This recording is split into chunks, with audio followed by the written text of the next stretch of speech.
Welcome to Business Innovators Radio, featuring industry influencers and trendsetters sharing proven strategies to help you build a better life right now. Hello, listeners. This is your host, Andy Curry. Welcome to the program today. People, I am excited because I have on the line with me Gary Karp, who has been speaking professionally for 16 years. The content he speaks on is very interesting. You're going to like this, the experience of disability. Gary speaks primarily in the U.S., but he's done international speaking as well. He is based out of Phoenix, Arizona, where it's very toasty at the moment. He has written 3 books, and his most recent one is called From There to Here. So, Gary, welcome to the program. Thank you, Andy. We're glad to have you here with us, Gary. Let's talk about your speaking. Now, it's on the subject of disability. So what are you saying to audiences? How are you helping the audience? Well, I help audiences understand, and it's actually no surprise to anyone, that disability is something that people don't get, and it's kind of intimidating and kind of scary to people. They don't know how to act when they encounter somebody with a disability. They are generally horrified by the notion of it happening to them. And so all of these things, which are totally understandable, come rushing in whenever somebody encounters a person or even, the notion of disability. But the fact is that disability is a characteristic of real human beings who, like everybody else, are just interested in working at being the best they can be and finding their own way to who they are and getting out in the world and living as fully and meaningful, as possible. I mean, it really is much more about what we have in common than really what separates us. And the disability aspect of a person is something that they commonly adapt to. And this is something that people don't generally assume. They treat adapting to disability as something that's exceptional. That's why we have all these inspirational stories, and we have all these sort of perspectives in our culture and our society that puts people with disabilities who are successful in this frame of being, somehow rare and remarkable. But as it turns out, that living with a disability is much more a matter of people getting access to the kinds of resources and support that they need, and living in a world that doesn't put as many obstacles in their way so that they can get out there and get on with it. And that is happening more and more, in fact, more literally than ever before in history, which is why it's time for a real fresh look at disabilities so that people can catch up with the current story of what it really is, what it really means, how it really works, and the fact that it's really not primarily how people identify themselves. They're just people like everybody else. Right. And that's my role, is to get out there and help people sort of get this updated sort of aha look at disability, and help them relax so that they can understand that they're really just dealing with people. It comes down to it. Now, you are disabled. I'm sorry, go ahead. I was just going to hit particularly employers. Oh, right. Yeah. Now, you are disabled yourself, correct? Yeah, I have a spinal cord injury. I fell out of a tree on the 4th of July in 1973. I was 18 years old. And the fall broke 2 vertebrae in my back and compressed my spinal cord. So I have been a wheelchair user since the summer of 1973. And that's a case in point, because what happened for me was, of course, it was a traumatic moment. Of course, it was a sudden and intense change. And nothing I'm saying is to minimize the intensity of when somebody acquires a disability of some kind. It's a jarring, powerful experience. But what happened for me, once I was medically stable, I had surgery. It took a while for it to heal. And then they sent me to a rehabilitation center where I was trained, where I was made strong, where I was in an environment that was invested in my optimal independence. And there was a whole spirit there of, integrating the disability into the whole of who I am. And 7 weeks later, 13 weeks after my injury, I was back out in the community, and I was getting on with it. Of course, there were other things to learn and other adjustments to make as that process moved on. But I, picked up with my career as a college student. I graduated architectural school. I had a career in graphic design. I've just been living my life, and I have done it as a wheelchair user. Now, in 1973, it was very different. It was much more difficult, but not because of my paralysis. It was more difficult because I dealt with many more steps, with curbs that didn't have cuts, with bathrooms that I couldn't use, with parking spots where if I parked my car, it was likely that somebody on my left would then park too close to me. I couldn't get back into my car. And all of these things are changing because what disables often is not the disability, it's the environment. I was disabled by steps and doors and, those kinds of things. Right. And we're becoming more enlightened to really understand that we need to think about disability differently. And we're designing the world in a way that literally is unleashing immense amounts of human capacity for people to not only participate and be included in every realm of society, but to contribute and make a difference, and that includes, in the workplace. Interesting. That's, for those of us who don't have that issue, we don't understand what it's like.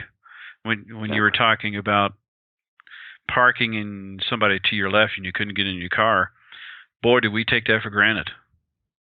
Yeah, exactly. I mean, just imagine if somebody parked 2 inches from both sides of your car and you literally couldn't get in. Right. It's exactly the same thing. All of a sudden, I'm in a situation where, I got to get in my car and I got to get my next appointment or run my next errand, and I can't do it. I mean, right. It really is. It's just a matter of being able to get on with our day-to-day activities. Now, when you're giving talks, when you're speaking to groups, what is the content you're delivering exactly? Are you talking to employers or disabled folks or both, or what are you doing exactly?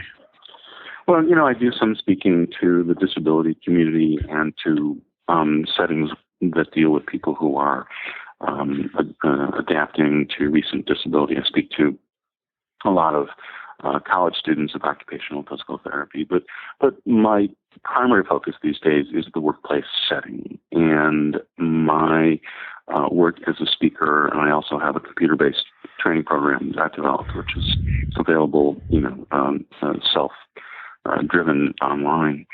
But I'm speaking to staff and managers because the goal is to impact the culture of the workplace so that overall people are not just relaxed with the topic, but able to properly assess a candidate with a disability. So if you're an interviewer, you're involved in the recruitment process, and you have this tension around disability, and especially if you're operating from many of the prevailing stereotypes and sort of cultural beliefs about disability these bear up in surveys. People with disabilities are not going to be as productive. It's going to be very expensive to hire them. They're going to be a little more difficult to manage. Maybe you can't, assess them and evaluate them. Literally none of these things are true when you hire somebody who's properly qualified and you hire the right person, as you would with anybody else. But all these things are going on in the workplace, and that can mean costing an employer somebody who's really valuable, who could really make a difference for their success. This conversation is also about existing employees who acquire a disability, and that's a pretty huge spectrum. It could be somebody who's like me, became paralyzed or was diagnosed with multiple sclerosis, or it's that person who, their back went out, or they've developed cumulative trauma injury from computing. There's a pretty wide list of things that can occur in a person's life that are considered a disability. So the question is, will that person be able to stay on the job, or will they be able to return more effectively to their job once they go through whatever treatment or process of adapting? That's huge. It's huge in terms of money for the employer, and it's huge in terms of the right of every person to have their best chance to continue to work and earn their living and use their experience and continue to develop their career and be part of the very meaningful network of relationships that we all have through the workplace and through our professional communities. So these are really major things. And this disability conversation is about all these things, because at its core, it's about how are we going to think about disability.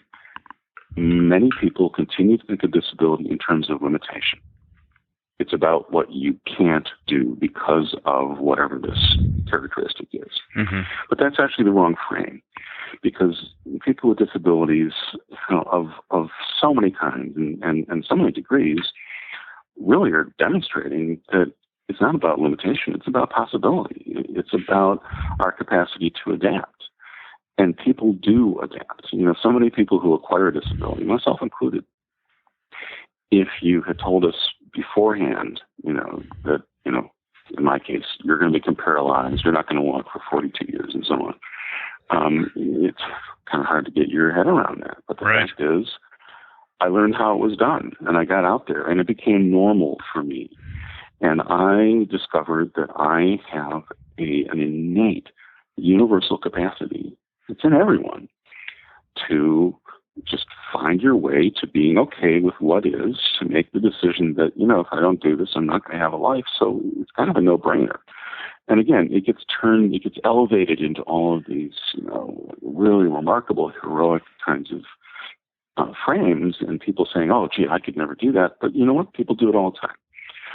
So this is one of the most amazing things about this disability conversation, is for everybody to take this lesson that we need to stop thinking about it as unique individuals. We need to think about it as we want to invest as a culture in everybody getting what they need to tap into that adaptive essence that we all have and succeed. If we really built our world and employers had that in their culture, many, many more people would be out there adapting and succeeding. And it's really a big deal. It's not about the disabled. It's not about hire the handicapped. It's not about some charitable gesture or social obligation. It's about the right thing to do that works for everyone by getting up to date with what disability really means in a world that is literally transformed on a radical scale.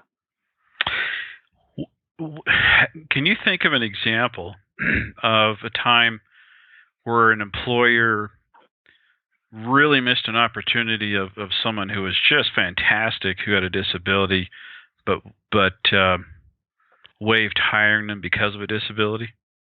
Oh, yeah, absolutely. In my online training program, which is called Real People, Real Potential, which people can learn about at realpeoplerealpotential.com. And the course includes interviews with about 20 people with various disabilities. And one of them is a guy named Glenn. And Glenn is substantially blind. Anything about 3 inches in front of his eyes is a complete blur. And Glenn is an aerospace engineer. Really? So he got through aerospace engineering school. In the course of that, he was a Paralympic athlete, which is, Olympic level athletics. He was a skier and won a gold medal. As an intern, he worked on a project that resulted in some technology that made it onto a space shuttle. So here's a guy who was just, he did well. He had higher than a 3.0 average, in school. So this guy is without question qualified. And he talks about how when he would go out looking for jobs, he would be completely open and honest about his vision condition. For him, it wasn't an issue. He just wanted to be sure that his employers understood, here's how I do what I do. But he was not getting hired. He was being refused work. He ended up actually having to work for free for somebody for a while so he could prove himself. And ultimately, he now is with a major aerospace company where he's been for over 20 years. He's married, he's got kids, and he's done well. But he had to go through this gauntlet, which many people with significant disabilities do, where they just have to fight and they have to prove themselves more than somebody else does. And they encounter all of these attitudinal barriers of people just assuming off the bat, you're not going to be able to do the job. But why would I hire you if I can hire somebody you can see? Until he finally got in a situation where he could prove himself. And then it wasn't about his disability anymore. It's really just about his talent and his skills and his ability to commit and be a good employee. And that's really what it comes down to. Well, that's a great story. I'm glad for him that he finally did get his chance and his place in the world. Well, Gary, thanks you for sharing your information with us. How can people get a hold of you should they want to know more or hire you to speak? They can contact me at gary@moderndisability.com. And, of course, if they go to the website at moderndisability.com, they can find information about my books, my speaking, my services for business. And there's a lot of great information there as well. And, of course, the computer-based training program I mentioned earlier. Okay. Well, Gary, thank you again for sharing with us your information. That was fascinating to hear. It's certainly unfortunate, how disabled folks have to fight and claw their way to get to where they want to be. But boy, the tenacity that one can have, like the story you did on Glenn, that was a great story. Thank you for sharing that. My pleasure. Thanks for listening to Business Innovators Radio. To hear all episodes featuring leading industry influencers and trendsetters, visit us online at businessinnovatorsradio.com today.